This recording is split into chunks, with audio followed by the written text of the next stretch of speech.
Hello friends, welcome to the success Kendra. Friends देखिए, आज इस सेशन में हम लोग Bihar SSC second inter level exam यानी कि BSSC second inter level exam के लिए एडुटेरिया का जो नया प्रैक्टिस बुक आया हुआ है, यहाँ पर आप देख भी सकते हैं। एडुटेरिया बीएसएससी द्वितीय इंटर स्तरीय संयुक्त प्रतियोगिता परीक्षा 2023। और इस बुक में यहाँ पर देखिए टोटल 15 मॉडल प्रैक्टिस सेट्स दिए गए हैं। आज हम लोग सेट नंबर 14 को पूरे डिटेल में एक्सप्लेनेशन के साथ कवर करने वाले हैं। इससे पहले मैंने आपको सेट नंबर 1 से लेकर के सेट नंबर 13 तक को पूरी डिटेल में कवर करा दिया था। इसका मैंने प्लेलिस्ट भी बना दिया है और प्लेलिस्ट का लिंक आपको डिस्क्रिप्शन बॉक्स में मिल जाएगा, या फिर आप चैनल पर चले जाइए और प्लेलिस्ट ओपन करके सभी वीडियोज़ को देख लीजिएगा। फ्रेंड्स देखिए, चैनल पर अगर आप पहली बार विजिट कर रहे हैं तो चैनल को सब्सक्राइब कर लीजिए और जो बगल में बेल आइकन है, घंटी का निशान है, उसको ज़रूर दबा लीजिएगा, ताकि जब भी Bihar SSC second inter level exam से संबंधित कोई भी इम्पोर्टेंट वीडियो अपलोड किया जाए तो उसका नोटिफिकेशन सबसे पहले आपके पास पहुंच जाए। तो चलिए फ्रेंड्स, बिना देरी किए हुए सेशन आज का स्टार्ट करते हैं। एक बार सभी लोग प्लीज़ सेशन को लाइक कर दीजिए और जब सेशन समाप्त हो जाएगा तो इसे कम से कम एक ग्रुप में अवश्य ही शेयर कर दीजिएगा। तो फ्रेंड्स, जैसे मैंने आपको बताया है कि आज इस सेशन में हम लोग BSSC second inter level exam के लिए एडुटेरिया का जो नया प्रैक्टिस बुक आया हुआ है, जिसमें टोटल 15 मॉडल प्रैक्टिस सेट्स दिए गए हैं, आज हम लोग सेट नंबर 14 को कवर करने वाले हैं। एक सेट और रह जाएगा, कल आपको कंप्लीट करवा दूंगा और सभी 15 सेट का पीडीएफ आपको टेलीग्राम चैनल पर मिलेगा। टेलीग्राम चैनल का लिंक आपको इस वीडियो के डिस्क्रिप्शन बॉक्स में मिल जाएगा। टेलीग्राम से जुड़िए। चलिए स्टार्ट करते हैं। एक बार सभी लोग जल्दी से सेशन को लाइक कर दीजिएगा। देखिए फ्रेंड्स, पहला प्रश्न पढ़ेंगे आज के सेशन का। पहला प्रश्न है कि समुद्र की गहराई किस यंत्र द्वारा मापी जाती है। अगर आप आंसर पहले से जानते हैं तो आंसर कमेंट बॉक्स में देकर के बताते चलिएगा। इससे क्या होगा कि आपका बेहतरीन तरीके से रिवीजन होते चलेगा और साथ ही साथ जो भी मैं एक्सप्लेन करूँगा उसको भी ध्यानपूर्वक ज़रूर सुनिएगा। इस तरह से एक प्रश्न के साथ साथ आपके 2 से 3 प्रश्न जो हैं कवर होते चलेंगे। अब यहाँ पर देखिएगा, समुद्र की गहराई किस यंत्र के द्वारा मापी जाती है। तो समुद्र की गहराई मापने वाला यंत्र जो है यह फैदोमीटर है। फैदोमीटर यहाँ पर राइट आंसर हो जाएगा।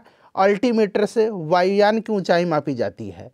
बैरोमीटर से वायुदाब मापा जाता है और एक मैनोमीटर है। मैनोमीटर जो है, मैनोमीटर, इससे गैसों का दाब मापा जाता है मैनोमीटर से। अच्छा, एक ओडोमीटर है।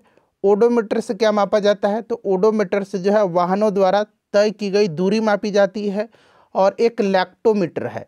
लैक्टोमीटर से क्या मापा जाता है? तो लैक्टोमीटर से दूध की शुद्धता मापी जाती है। तो इन सभी पॉइंट्स को फ्रेंड्स ध्यान रखिएगा। चलिए उसके बाद नेक्स्ट क्वेश्चन कर लेंगे। दूसरा प्रश्न है कि पृथ्वी की आयु का मापन निम्न में से किस विधि द्वारा किया जाता है। पृथ्वी की आयु का मापन पूछा जा रहा है।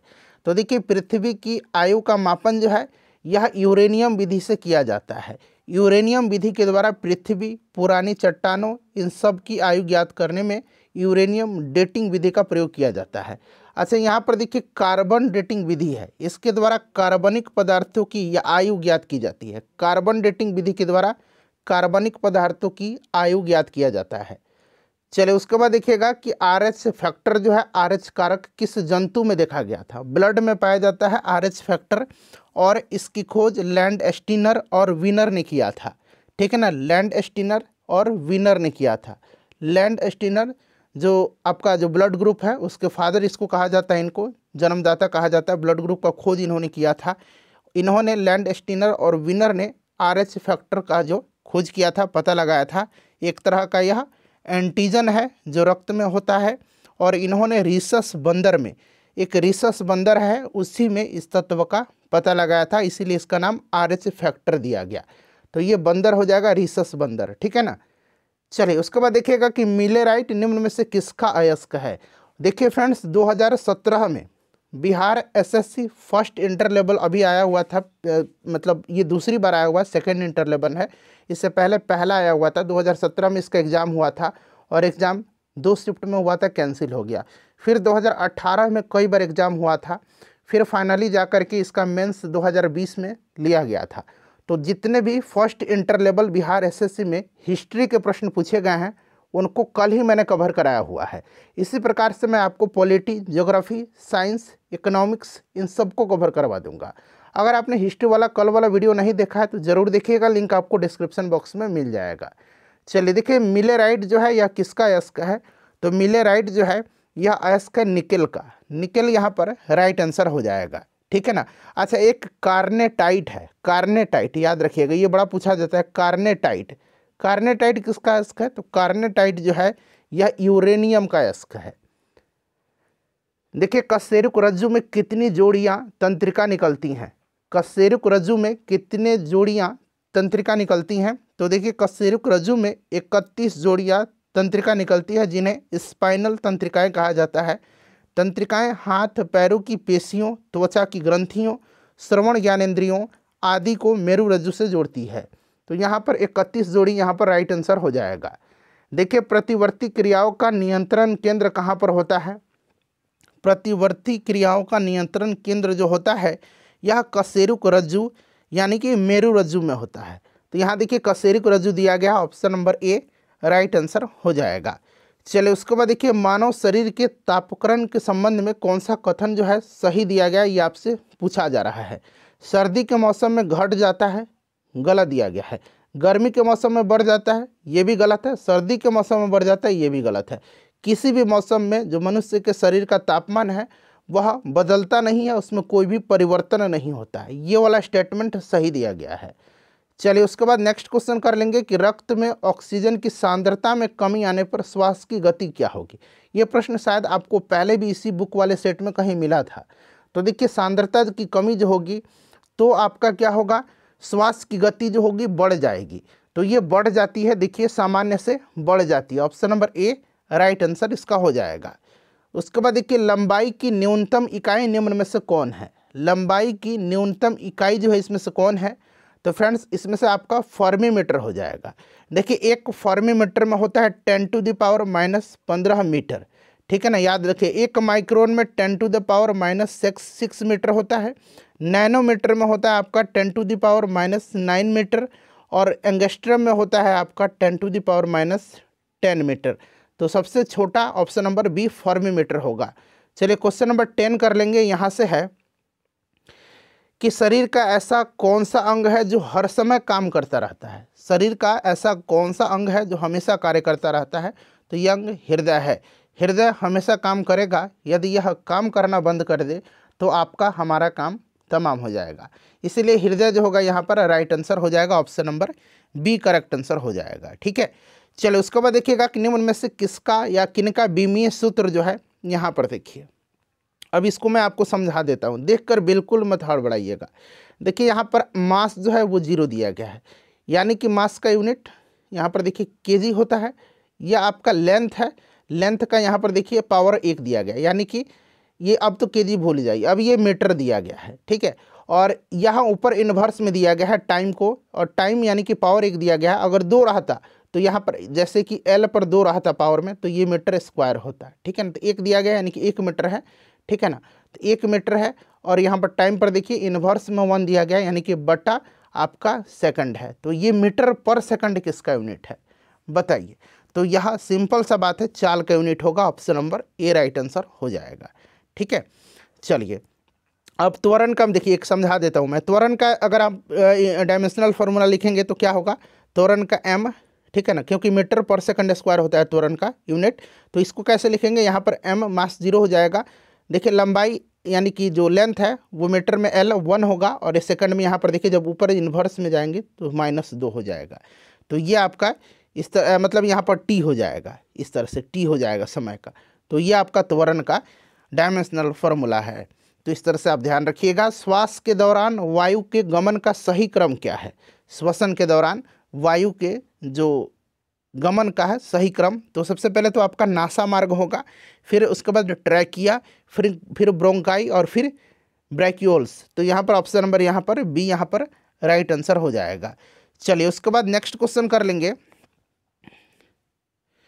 कि निर्वात में गमन करने वाले तरंग कौन सा है इसमें से, बताइएगा। निर्वात में गमन करने वाला तरंग जो होता है ये आपका विद्युत चुंबकीय तरंग होता है। और यहाँ पर देखिए अनुप्रस्थ तरंग भी दिया गया है। तो आपने पढ़ा है कि प्रकाश अनुप्रस्थ तरंग है और ये आपका गमन करता है। तो चूंकि प्रकाश जो है ये विद्युत चुंबकीय अनुप्रस्थ तरंग है, ठीक है ना। ध्वनि अनुदैर्ध्य तरंग है, ध्वनि निर्वात में गमन नहीं करती है, ये चीज़ आप जानते हैं। तो विद्युत चुंबकीय तरंग होगा। चलिए, निर्वात में गमन के लिए जो होती है आपको पता है ना, विद्युत चुंबकीय तरंग के लिए कोई माध्यम की आवश्यकता नहीं होती है, इसीलिए ये तरंग गमन करती है। निम्न में से कौन सा भौतिक परिवर्तन है? सिंपल सा क्वेश्चन है, भौतिक परिवर्तन इसमें से कौन सा है? चलिए, इसका आंसर आप मुझे कमेंट करके बताइएगा और सेशन के एंड में अपना स्कोर भी बताइएगा। इसका पहले कमेंट कर दीजिए, ठीक है ना, इसका सही आंसर क्या होगा। चलिए, निम्नलिखित में से किस एक के लिए केशिकत्व एकमात्र कारण नहीं है? एकमात्र कारण नहीं है। वैसे स्याही का सूखना, भूमिगत जल का ऊपर चढ़ना, सूती कपड़ों पर जल की बूंद का फैलना, पौधों की जड़ों से जल का इसके पर्ण समूह की ओर बढ़ाना, ये केशिकत्व के कारण से सब है। लेकिन केशिकत्व के अलावा कुछ और भी है, जैसे केशिकत्व एकमात्र कारण नहीं है, वो कौन सा ऑप्शन है? तो वो है पौधों की जड़ों से जल का इसके पर्ण समूह की ओर बढ़ना।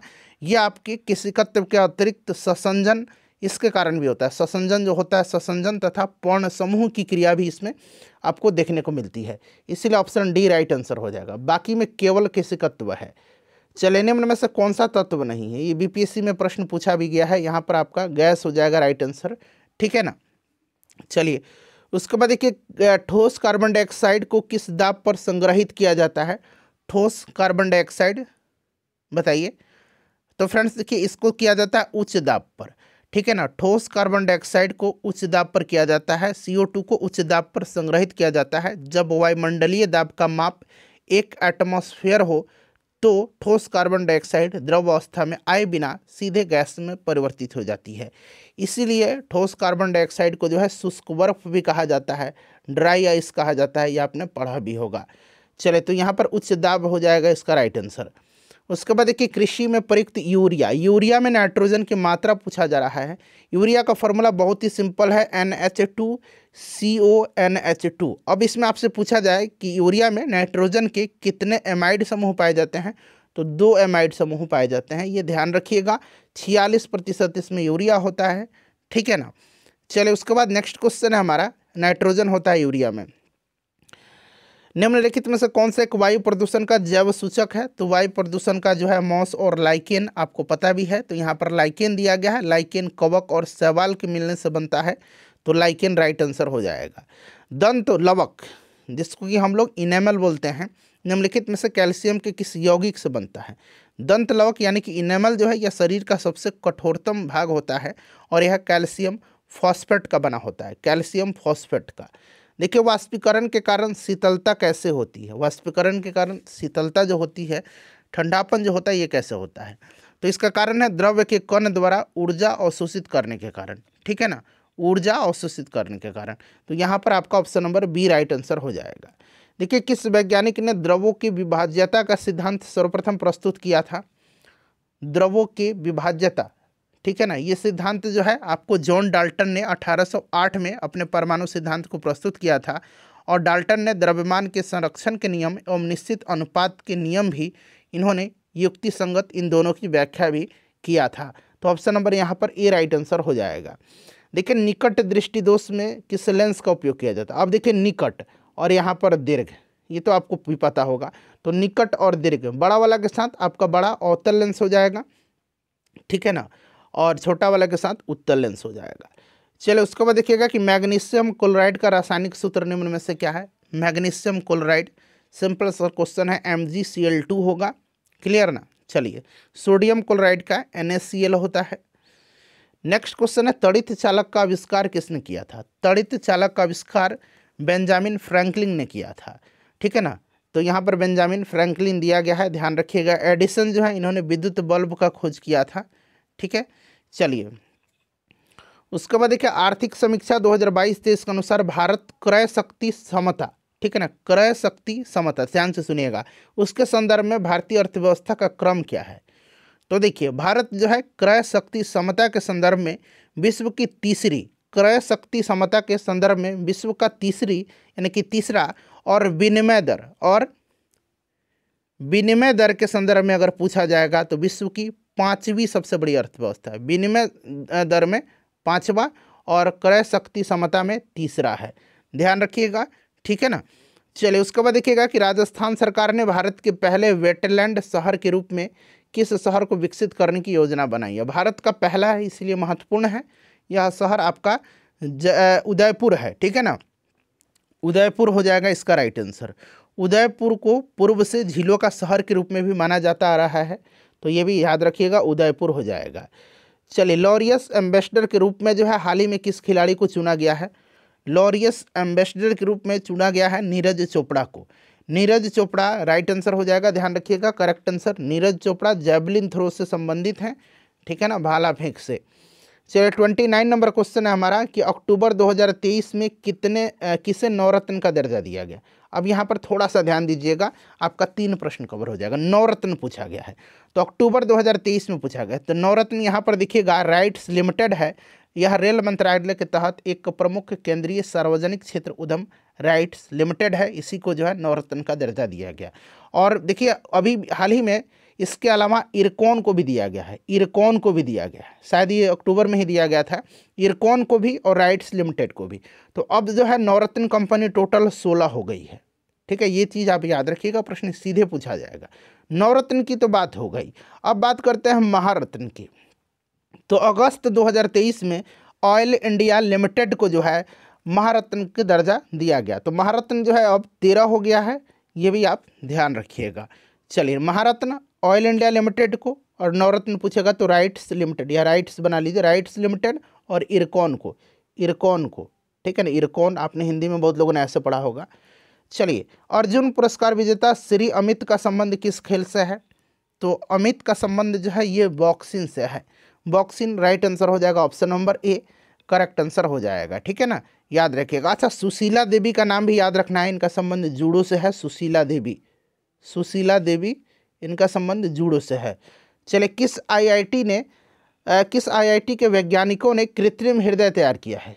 कृत्रिम हृदय, तो कृत्रिम हृदय कानपुर हो जाएगा। हृदय क्या है? एक अंग है शरीर का, ठीक है, और यहाँ पर देखिए कान है, कान जो भी है एक शरीर का ही अंग है, तो इस तरह से रिलेट करके आप याद रखिएगा इसको, आईआईटी कानपुर इसका राइट आंसर हो जाएगा। चलिए, उसके बाद अगला प्रश्न है हमारा कि आईएमएफ इंटरनेशनल मॉनेटरी फंड ने वर्ष 2023-24 में भारत का जीडीपी वृद्धि दर कितना अनुमानित किया है? अब यहाँ पर आप लोगों का कन्फ्यूज़न होगा, दूर करता हूँ। देखिए, सबसे पहले आईएमएफ ने अप्रैल में 5.9 अनुमानित किया था। कब? तो अप्रैल में, यहाँ मैं लिखता हूँ अप्रैल में 5.9 अनुमानित किया था। फिर जुलाई में इसको बढ़ा करके 6.1% कर दिया, जुलाई में 6.1% कर दिया, और फाइनली आखिरी बार अक्टूबर महीने में बढ़ा करके 6.3% अनुमानित किया है। तो प्रश्न में के हिसाब से देखें तो 5.9 ऑप्शन में दिया गया है, लेकिन आपको याद रखना है 6.1 किसने जुलाई में किया, और फिर अक्टूबर में 6.3% कर दिया है। तो अभी अगर पूछा जाएगा तो 6.3 ही आप लगा के आइएगा, ऑप्शन में तीनों में से कोई दिखेगा। 5.9 भी याद रखना है, 6.1 भी याद रखना है। देखिए, 2-2 पॉइंट 2-2 बढ़ रहा है ना, 9 नहीं, हाँ 6.1, और फिर यहाँ पर देखिए 6.3, तो इस तरह से याद रखिएगा। देखिए, आरोग्य मैत्री योजना का शुभारंभ केंद्र सरकार के द्वारा कब किया गया? आरोग्य मैत्री योजना का शुभारंभ प्रधानमंत्री नरेंद्र मोदी जी ने किया था। कब किया था? तो 13 जनवरी 2023 को, 13 जनवरी 2023 को। और इस योजना के तहत भारत प्राकृतिक आपदाओं या मानवीय संकट से प्रभावित किसी भी विकासशील देश को आवश्यक चिकित्सा सामग्री उपलब्ध करा सकेगा, ये भी आप ध्यान रखिएगा। देखिए, प्लास्टिक उत्पाद बैग पर प्रतिबंध लगाने वाला विश्व का पहला देश कौन बना है? प्लास्टिक जो उत्पाद बैग हैं उन पर प्रतिबंध लगाने वाला, तो सुपरमार्केट में अपने प्रतिबंध लगा दिया था न्यूजीलैंड ने। न्यूजीलैंड पहला कंट्री है। न्यूजीलैंड के प्रधानमंत्री का नाम याद रखेंगे, क्रिस्टोफर लक्सन है, ठीक है ना। चलिए, उसके बाद देखिए, रेलवे सुरक्षा बल का नया महानिदेशक किसे बनाया गया है? रेलवे सुरक्षा बल का, ध्यान रखिएगा, रेलवे बोर्ड का नया अध्यक्ष और सीईओ बनाया गया है किसको? तो जया वर्मा सिन्हा को। ये पहली महिला हैं जो रेलवे बोर्ड की अध्यक्ष बनी हैं, इस चीज़ को भी आप नोट डाउन करिएगा, ठीक है ना। तो रेलवे सुरक्षा बल का महानिदेशक बने हैं मनोज यादव, मनोज यादव राइट आंसर हो जाएगा। एक पंचायत एक खेल का मैदान योजना जो है, इसकी शुरुआत किस राज्य के द्वारा किया गया है? तो इस योजना का शुरुआत जो किया गया है केरल राज्य के द्वारा किया गया है, ठीक है ना, केरल यहाँ पर राइट आंसर हो जाएगा इसका। पुस्तक स्मोक एंड एसेस जो है, इसके लेखक कौन है? ये ऑलरेडी मैंने कई दफ़ा आपको बताया भी है डिस्कशन के क्रम में, तो ये अमिताभ घोष हैं, अमिताभ घोष राइट आंसर हो जाएगा, ठीक है। चलिए, विश्व महासागर दिवस, वर्ल्ड ओशियन डे जो है ये प्रतिवर्ष कब मनाया जाता है? तो प्रत्येक वर्ष जो है ये 8 जून के दिन मनाया जाता है। 2023 में इसका थीम था planet ocean the tides are changing, ठीक है ना। तो याद रखिएगा 8 जून यहाँ पर राइट आंसर हो जाएगा। चलिए, उसके बाद नेक्स्ट क्वेश्चन है हमारा कि 80वां गोल्डन ग्लोब पुरस्कार 2023 में किसे सर्वश्रेष्ठ फिल्म का खिताब मिला है? 80वां गोल्डन ग्लोब पुरस्कार 2023 में, तो गोल्डन ग्लोब में दिया गया है द फेबलमैन्स को, द फेबलमैन्स को दिया गया है। और आपको भी पता है कि 2023 में जो है ऑस्कर दिया गया था everything everywhere all at once को, ठीक है ना। ध्यान रखिएगा, राष्ट्रीय बाल विज्ञान कांग्रेस का आयोजन 2023 में कहाँ किया गया? अब यहाँ पर ध्यान से सुनिएगा, कन्फ्यूजन होगा आपको। एक आपका राष्ट्रीय बाल विज्ञान कांग्रेस है और एक भारतीय विज्ञान कांग्रेस है। एक क्या है? भारतीय विज्ञान कांग्रेस है, विज्ञान कांग्रेस है, ठीक है, भारतीय विज्ञान कांग्रेस है। तो भारतीय विज्ञान कांग्रेस का 2023 में 108वां संस्करण आयोजित किया गया था। कहाँ पर? तो नागपुर में, ये याद रखिएगा। और राष्ट्रीय बाल विज्ञान कांग्रेस का 2023 में आयोजन किया गया था अहमदाबाद में। ये इसका 30वां संस्करण था राष्ट्रीय बाल विज्ञान कांग्रेस का। तो ये इस तरह से आपको याद रखना है, ठीक है ना। चलिए, उसके बाद नेक्स्ट क्वेश्चन है कि अंतरिम सरकार 1946 में गठित हुआ था, उसमें मंत्री और उसके विभाग का सही मिलान करना है। और नीचे यहाँ पर कूट दिया गया है, इससे आंसर चुन करके बताना है। तो पहला ये मिलान कर लेते हैं। सरदार पटेल क्या थे? तो सरदार पटेल गृह और सूचना प्रसारण मंत्री थे। तो कहाँ पर दिया गया है? गृह मंत्रालय यहाँ पर दिया गया है। डॉक्टर राजेंद्र प्रसाद खाद्य एवं कृषि मंत्री थे, ये बार बार पूछा जाता है, ठीक है। जगजीवन राम जो थे ये श्रम मंत्री थे, तो यहाँ पर श्रम विभाग दिया गया। और लियाकत अली खां वित्त मंत्री थे। तो इस तरह से आप क्रम मिला लीजिएगा इसका 2 1, फिर यहाँ पर 4 और 3, 2 1 4 3, 2 1 4 3, जो कि 2 1 4 3 ऑप्शन नंबर सी में दिया गया है। चलिए, उसके बाद नेक्स्ट क्वेश्चन है किस अनुच्छेद के तहत संसद को संविधान में संशोधन करने की शक्ति प्रदान की गई है? संविधान संशोधन की प्रक्रिया दक्षिण अफ्रीका से लिया गया है और संविधान के भाग 20 में अनुच्छेद 368 आपको याद भी होगा, ठीक है। तो अनुच्छेद 368 यहाँ पर राइट आंसर हो जाएगा। देखिए, राष्ट्रीय आपातकाल की उद्घोषणा जारी होने के कितने माह के भीतर संसद के दोनों सदनों द्वारा अनुमोदित होनी आवश्यक है? कितने माह के भीतर? तो राष्ट्रीय आपातकाल की उद्घोषणा का अनुमोदन संसद के दोनों सदनों द्वारा 1 माह के भीतर करना आवश्यक है। किंतु आपातकाल की उद्घोषणा ऐसे समय में होती है जब लोकसभा का विघटन हो गया हो अथवा लोकसभा का विघटन 1 माह के समय में बिना उद्घोषणा के अनुमोदन के हो गया हो। तब उद्घोषणा लोकसभा के पुनर्गठन के बाद पहली बैठक से 30 दिनों के भीतर तक जारी होनी चाहिए, जबकि इस बीच राज्यसभा द्वारा इसका अनुमोदन कर दिया गया हो तब। तो यहाँ पर 1 माह हो जाएगा। निम्नलिखित में से किसकी नियुक्ति राष्ट्रपति द्वारा नहीं की जाती है?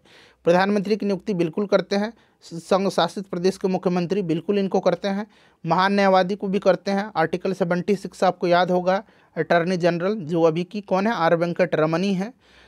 कैबिनेट सचिव की नियुक्ति राष्ट्रपति के द्वारा नहीं की जाती है। कैबिनेट सचिव की नियुक्ति जो है प्रधानमंत्री की अध्यक्षता में मंत्रिमंडल की नियुक्ति समिति द्वारा किया जाता है।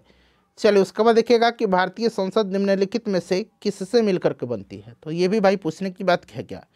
लोकसभा, राज्यसभा और राष्ट्रपति आपको याद भी होगा। Option number D correct answer हो जाएगा। चलिए, उसके बाद नेक्स्ट क्वेश्चन कर लेंगे, क्वेश्चन नंबर 46। देखिए, प्रश्न है कि उच्च न्यायालय के संदर्भ में निम्नलिखित में से कौन सा कथन सही दिया गया? उच्च न्यायालय हाई कोर्ट के संदर्भ में। अब पहले सारा ऑप्शन देख लीजिए, छोटा कर देता हूँ ताकि आपको ऑप्शन दिखाई दे। चलिए, अभी भी नहीं दिख रहा है, अब दिख रहा है। अब ज़्यादा छोटा हो जाएगा तो फिर देखने में भी आपको कठिनाई होगी। एक एक करके सभी ऑप्शन को पढ़ लीजिए। देखिए, उच्च न्यायालय के संदर्भ में पूछा जा रहा है, ठीक है। तो उच्च न्यायालय में न्यायाधीशों की नियुक्ति संबंधित राज्य के राज्यपाल द्वारा की जाती, नहीं राष्ट्रपति के द्वारा की जाती, गलत है। उसके बाद देखो, उच्च न्यायालय के न्यायाधीशों की हस्तांतरण संबंधी राज्य के राज्यपाल के परामर्श के बाद राष्ट्रपति द्वारा की जाती, ये भी गलत है। इसमें से सही जो दिया गया है, ये देखिए तीसरा सही दिया गया, सी नंबर। उच्च न्यायालय के न्यायिक पुनर्विलोकन की शक्ति राज्य विधानमंडल और केंद्र सरकार दोनों के अधिनियमों और कार्यकारी आदेशों की संवैधानिकता के परीक्षण के लिए है। बिल्कुल ये सही दिया गया है, ठीक है ना, ध्यान रखिएगा। चलिए आगे बढ़ते हैं। नेक्स्ट क्वेश्चन है हमारा, हाँ, और यहाँ पर देख लीजिएगा, अनुच्छेद 32 के तहत जो है उच्च न्यायालय नहीं सुप्रीम कोर्ट रिट जारी करता है, और अनुच्छेद 226 के तहत जो है आपका उच्च न्यायालय करता है, ठीक है ना। तो ये उच्चतम न्यायालय होना चाहिए और यहाँ पर उच्च न्यायालय, तो ये भी स्टेटमेंट गलत दिया गया। राष्ट्रीय विकास परिषद जो है इसके अध्यक्ष निम्नलिखित में से कौन होते हैं? राष्ट्रीय विकास परिषद की अगर हम बात करें तो इसका स्थापना 1952 में किया गया था और इसके अध्यक्ष जो होते हैं ये प्रधानमंत्री होते हैं। तो स्थापना भी याद रखिएगा 1952 में किया गया था, 6 अगस्त 1952 को। प्रथम संविधान संशोधन अधिनियम निम्न में से किस विषय पर किया गया था? पहला संविधान संशोधन जो आपका अधिनियम था, ये पहला संशोधन हुआ था 1951 में। ये सन याद रखना है। पहला संविधान में संशोधन 1951 में किया गया था जो भूमि सुधार पर आधारित था, और इसी समय जो संशोधन हुआ था भारतीय संविधान में, इसमें 9वीं अनुसूची को जोड़ा गया था और भूमि संबंधी कानून को इसमें रखा गया था। तो ऑप्शन नंबर यहाँ पर सी राइट आंसर हो जाएगा। देखिए कि संविधान संशोधन द्वारा शिक्षा, वन्य जीवों एवं पक्षियों का संरक्षण विषय को राज्य सूची से समवर्ती सूची में ट्रांसफर किया गया, स्थानांतरण किया गया था। सिंपल सा क्वेश्चन है, 42वां संविधान संशोधन। अब कौन कौन से समवर्ती सूची में आ गया है? तो ये भी याद रख सकते हैं, शिक्षा, वन्य जीवों एवं पक्षियों का संरक्षण, ये आप याद रख सकते हैं। 42वां संविधान संशोधन को मिनी संविधान भी कहा जाता है क्योंकि इसमें व्यापक संशोधन किया गया था, 1976 में हुआ था यह, ठीक है ना। चलिए उसके बाद नेक्स्ट क्वेश्चन कर लेंगे कि वर्तमान में राष्ट्रपति और मंत्रिपरिषद के मध्य संबंधों का संचालन निम्न में से किस संविधान संशोधन अधिनियम द्वारा संचालित होता है?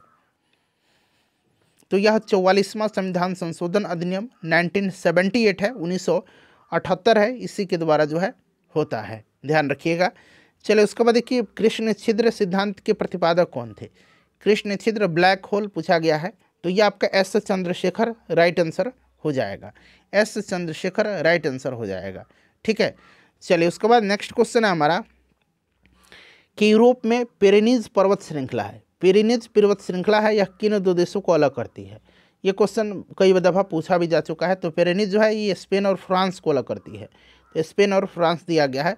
आल्प्स पर्वत श्रृंखला भी आपका यूरोप में ही है, ध्यान रखिएगा। आल्प्स और जूरा भी यूरोप में ही पड़ता है, जूरा, आल्प्स, ये सब। निम्नलिखित में से कौन भारत का पहला स्वदेशी प्रयास से बना परमाणु विद्युत केंद्र है? स्वदेशी प्रयास से, तो पहला स्वदेशी प्रयास से बना है कल्पक्कम। कल्पक्कम कहाँ पर है? तमिलनाडु राज्य में है, ठीक है ना। चलिए तमिलनाडु में है कल्पक्कम, ऑप्शन नंबर यहाँ पर तारापुर महाराष्ट्र में है, ठीक है ना। चलिए उसके बाद नेक्स्ट क्वेश्चन कर लेंगे कि निम्नलिखित पर्वतीय जो दर्रा हैं, यहाँ दर्रो लिख दिया गया, इस तरह से दर्रो होना चाहिए। तो जो दर्रा हैं या दर्रे कहिए, सही क्रम उनका बताना है पश्चिम से पूर्व में, पश्चिम से। हाँ अब देखिए यहाँ पर हिमाचल प्रदेश, शिवकिला हिमाचल प्रदेश में है। उसके बाद हम लोग आ जाएंगे आपका लिपुलेख उत्तराखंड में है, ठीक है ना। फिर उसके बाद अब चलना हम इसमें नाथुला और बोमडिला में, यानी कि बोमडिला अरुणाचल में है और नाथुला आपका कहाँ पर है? सिक्किम में, तो सिक्किम हो जाएगा, ठीक है ना। और फिर आपका बोमडिला हो जाएगा अरुणाचल प्रदेश में। तो क्रम देखिए 1 4 2 3, 1 4 2 3, ऑप्शन सी में दिख गया। चलिए उसके बाद नेक्स्ट क्वेश्चन हमारा कि एन्नौर बंदरगाह कहाँ पर स्थित है? एन्नौर बंदरगाह जो है ये कहाँ पर स्थित है?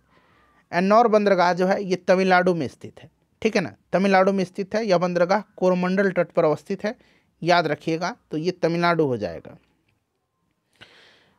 पारादीप उड़ीसा में है, ठीक है ना। चलिए उसके बाद देखिएगा ये आपका वनस्पति प्रकार दिया गया है और उसका क्षेत्र दिया गया, मिलान करना है। तो आपका यहाँ पर माकवी जो हो जाएगा, या ये कहाँ पर हो जाएगा? भूमध्य सागरीय क्षेत्र। फिम्बस जो हो जाएगा ये आपका हो जाएगा दक्षिण अफ्रीका। चैपरेल कैलिफोर्निया और मैटोरेल आपका चिली हो जाएगा। तो ये मिलाइए 2, फिर आपका 3 1 4, 2 3 1 4 कहाँ पर दिया गया? ऑप्शन नंबर ए में देख सकते हैं। वातावरण के जैविक एवं अजैविक घटकों की अंतःक्रिया से विकसित तंत्र को क्या कहते हैं? तो जैविक और अजैविक दोनों दिया गया है, ठीक है ना। तो इसको हम लोग पारिस्थितिकी तंत्र कहते हैं, और पारिस्थितिकी तंत्र शब्द सर्वप्रथम 1935 में एजी टांसले ने दिया था, यह भी आप याद रख सकते हैं, ठीक है।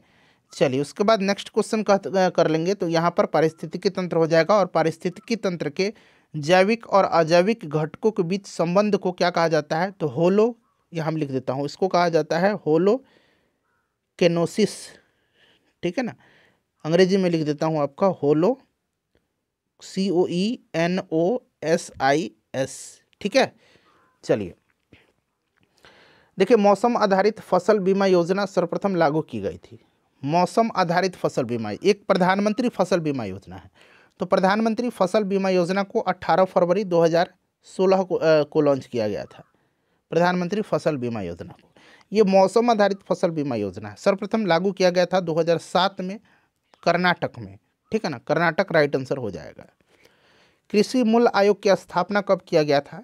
कृषि मूल्य आयोग की, तो कृषिगत उपज की कीमत पर सरकार को सलाह देने के लिए 1965 में कृषि मूल्य आयोग की स्थापना किया गया था, 1965 में। फिर क्या हुआ, 1985 में जो है इसका नाम चेंज किया गया और कृषि मूल्य आयोग का नाम बदल करके कृषि लागत और मूल्य आयोग रखा गया, कृषि लागत एवं मूल्य आयोग। मौद्रिक नीति है, मौद्रिक नीति क्या है? तो राजकोषीय नीति का पूरक है। मौद्रिक नीति राजकोषीय नीति का पूरक होता है, ठीक है। और मौद्रिक नीति ऐसी प्रक्रिया होती है जिसकी मदद से आरबीआई अर्थव्यवस्था में पैसे की आपूर्ति को नियंत्रित करता है। नेक्स्ट क्वेश्चन, इनमें से कौन सा एक वित्तीय समावेशन की प्रक्रिया की सफलता में बाधक है? तो निम्न आय बिल्कुल, निरक्षरता भी है और बैंक शाखाओं का अभाव भी है। तो उपरोक्त सभी राइट आंसर हो जाएगा। ये पूछा गया प्रश्न है किसी एग्जाम में, बिहार में। भारत में मुद्रास्फीति के संदर्भ में निम्नलिखित कथनों में से कौन सा कथन सही दिया गया है?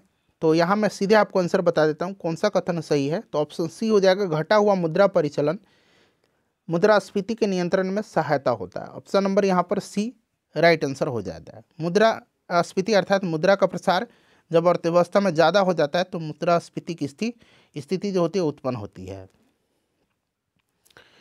चलिए, भारत में मुद्रा गुणक को परिभाषित किया जाता है। भारत में मुद्रा गुणक को बृहद या स्थूल मुद्रा कहिए, बृहद कहिए या स्थूल मुद्रा कहिए। बृहद यहाँ पर देख सकते हैं दिया भी गया है, बृहद या स्थूल मुद्रा और आरक्षित मुद्रा। बृहद या स्थूल मुद्रा को M3 से और आरक्षित मुद्रा को MO से, ठीक है, इसका अनुपात में निरूपित करते हैं। तो यहाँ पर आप देख सकते हैं बृहद मुद्रा और आरक्षित मुद्रा, यानी कि ऑप्शन नंबर बी यहाँ पर राइट आंसर हो जाएगा। चलिए, उसके बाद देखिए 11वीं पंचवर्षीय योजना में निरूपित समावेशी विकास निम्नलिखित में से किस एक को सम्मिलित नहीं करता? तो ये पूंजी बाजार का सशक्तिकरण करना, और 11वीं पंचवर्षीय योजना 2007 से 2012 तक रहा था और 2012 में आखिरी पंचवर्षीय योजना 12वीं पंचवर्षीय योजना इम्प्लीमेंट किया गया था।